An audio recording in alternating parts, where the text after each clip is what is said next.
33天浴血拼杀， 1.4万将士壮烈牺牲，日军王牌师团死伤逾5000人。这组数字背后，是1939年寒冬里国民党军人用血肉之躯铸就的昆仑关大捷。你知道吗？这场被称为攻坚典范的战役，开局却藏着让人揪心的危机。咱们今天就把这段荡气回肠的历史从头讲清楚。1939年11月，日军在广西钦州湾登陆，短短10几天就攻陷南宁，紧接着把矛头指向了昆仑关。这座位于南宁东北50公里的关隘，是桂南交通的咽喉，山高路险，易守难攻。日军第5师团直接派来精锐的第21旅团驻守，旅团长中村正雄更是号称钢军之花。当时的第5师团有多嚣张？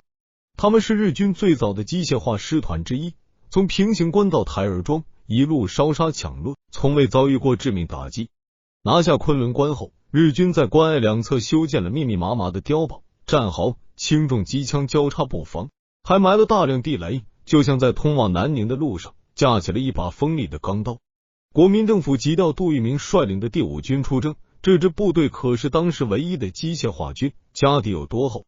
光坦克就有上百辆，还有专门的装甲兵团、炮兵旅和汽车兵团，士兵手里的冲锋枪、迫击炮都是当时最先进的装备，不少将士还接受过苏联顾问的专业训练。消息传出去，不仅广西百姓夹道欢送，连重庆的报纸都大篇幅报道，所有人都盼着这支部队能像一把尖刀，一举捅破日军的防线，收复昆仑关。可谁也没想到，战斗刚打响，第5军就撞上了比铁板还硬的钉子。12月18日凌晨3点，总攻命令随着信号弹划破夜空，坦克部队的引擎轰鸣声瞬间打破了昆仑关的寂静。10几辆马克沁坦克借着夜色掩护，像钢铁巨兽一样冲向关隘。可日军早把昆仑关的地形摸得一清二楚，他们在公路两侧的山坳里藏好了反坦克炮，等坦克进入射程，一声令下，炮弹密集的砸了过来。步兵部队在炮火掩护下冲锋，刚冲到半山腰，日军的轻重机枪就像暴雨一样扫过来。山坡上没有任何遮挡，战士们一个接一个倒下，鲜血顺着山坡流成了小溪。更让人揪心的是，第二天一早，日军的轰炸机就黑压压的飞了过来，对着第5军的炮兵阵地和后方医院狂轰滥炸。有座临时包扎所被炸弹击中，里面的20多名重伤员和医护人员全部牺牲，现场惨不忍睹。后勤补给线也出了问题，日军的骑兵小分队偷袭了运输队，前线将士只能省着吃。杜聿明在指挥部里来回踱步，桌上的折损报告叠了厚厚一摞，他手里的望远镜都被攥得发烫。难道这钢军真的打不垮？其实他心里很清楚，第5军虽然装备精良，但很多士兵都是刚从军校毕业的学生，还有不少是从后方招募的新兵，第一次面对这么惨烈的攻坚战，难免心慌。而且日军依托山势，把碉堡修在悬崖边上，重机枪架在高处，硬拼就是送人头。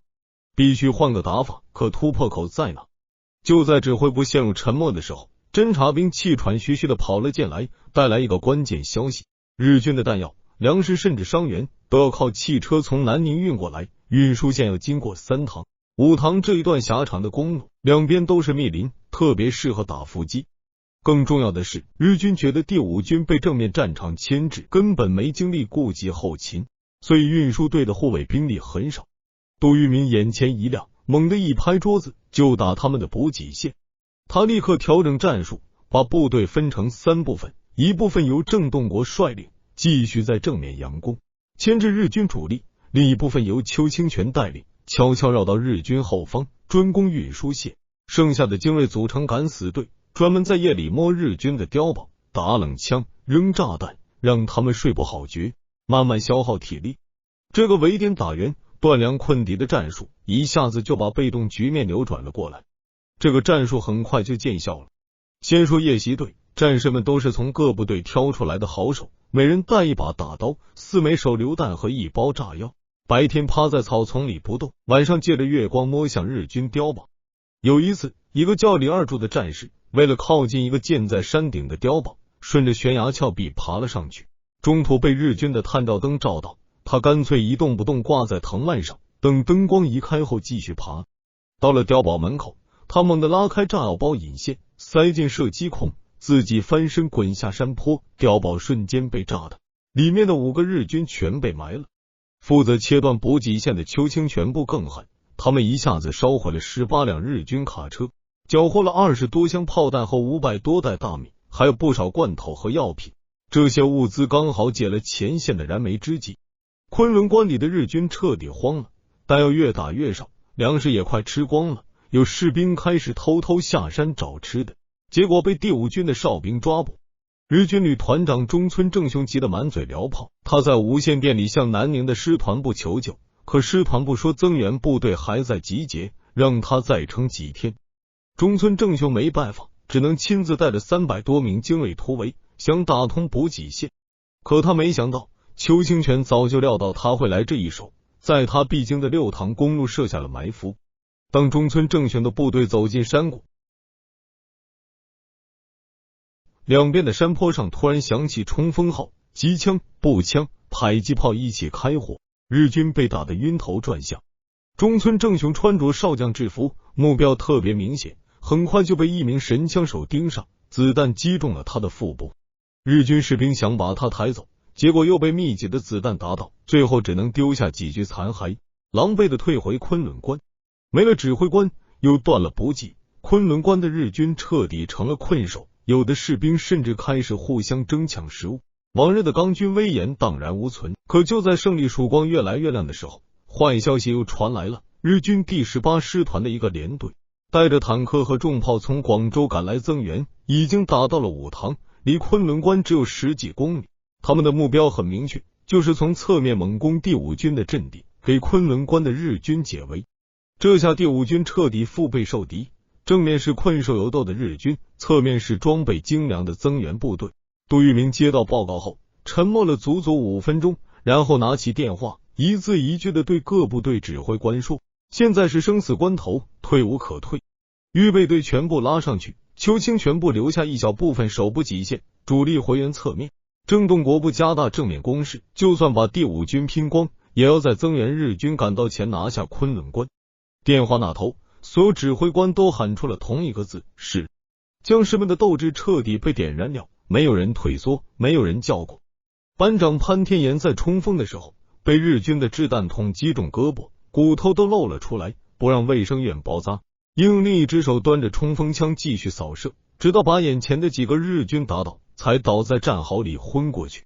有辆坦克被日军的反坦克炮击中，驾驶员张铁柱的腿被卡住，他挣扎着爬出来，看到战友们正在和日军拼刺刀，立刻捡起一把步枪冲上去，连续刺倒3个日军，最后被日军的刺刀捅进了胸膛，倒下的时候还死死攥着枪杆。这样的英雄在昆仑关的战场上数不胜数，他们用自己的生命一点点撕开日军的防线。12月31日，新年的前一天，天空飘着小雪，第5军发起了最后的总攻。郑洞国亲自带着特务营冲在最前面，战士们踩着积雪，踏着战友的残骸，向昆仑关主峰发起冲锋。日军的抵抗越来越弱，有的碉堡里已经没有枪声，冲进去一看，日军士兵要么饿死，要么战死，有的还抱着步枪靠在墙上，已经冻成了僵硬的残骸。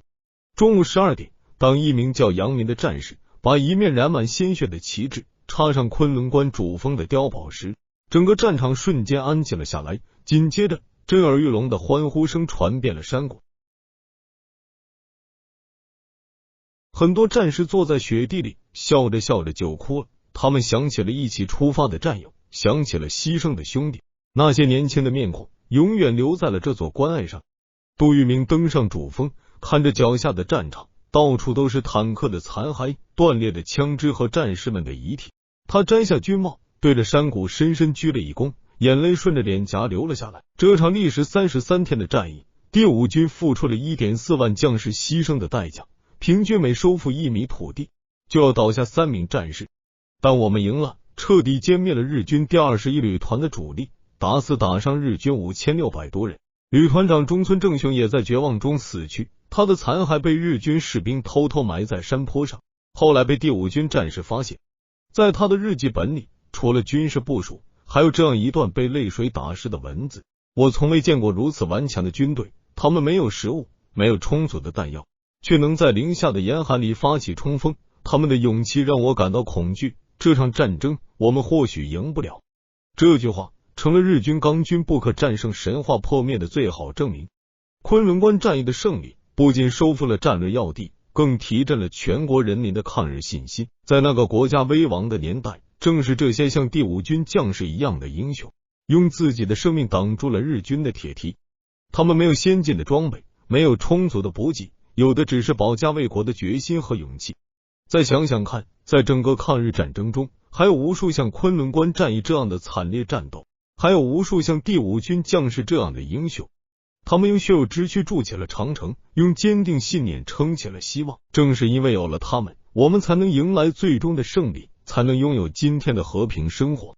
昆仑关的丰碑永远矗立在我们心中，英雄的事迹永远流传千里。向所有抗日英雄致敬，向那段波澜壮阔的历史致敬。